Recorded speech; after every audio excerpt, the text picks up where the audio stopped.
ఈ మహాతల్లి 4.5 కోట్లు కొట్టేసింది. ఈవిడొక బ్యాంక్ ఎంప్లాయీ, జనాల బ్యాంక్ అకౌంట్ లో ఉన్న డబ్బులు కొట్టేసింది.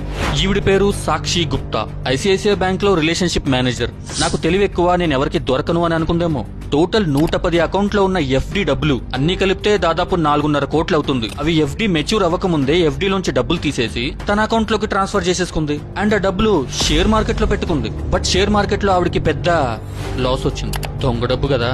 ఇప్పటికే మీకు డౌట్ వచ్చుండొచ్చు, బ్యాంక్ లోంచి డబ్బులు తీస్తే అట్లీస్ట్ కస్టమర్ మొబైల్ కి మెసేజ్ వస్తుంది కదా అని. బట్ ఈవిడ తెలివిగా ఆ అకౌంట్లకు ఉన్న ఫోన్ నంబర్లు మార్చేసింది. వాళ్ళకి మెసేజెస్ వెళ్లకుండా చేసింది. 3 సంవత్సరాలు ఎవ్వరికీ తెలియకుండా ఈ పని చేసింది. ఇల్లు కోసం, పిల్లల పెళ్లి కోసం, లేదా వృద్ధాప్యంలో ఆరోగ్య ఖర్చుల కోసం దాచుకున్న జనాల కష్టార్జితం. చదువు ఉండి, తెలివి ఉండి ఇలాంటి పని చేయడానికి మనసెలా వచ్చిందో ఈ మహాతల్లికి.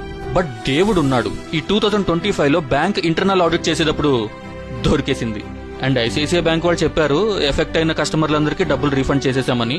అండ్ వీటిని అరెస్ట్ చేశారు. ఇప్పుడు కేసు నడుస్తుంది. చెప్పకూడే ఇంకా.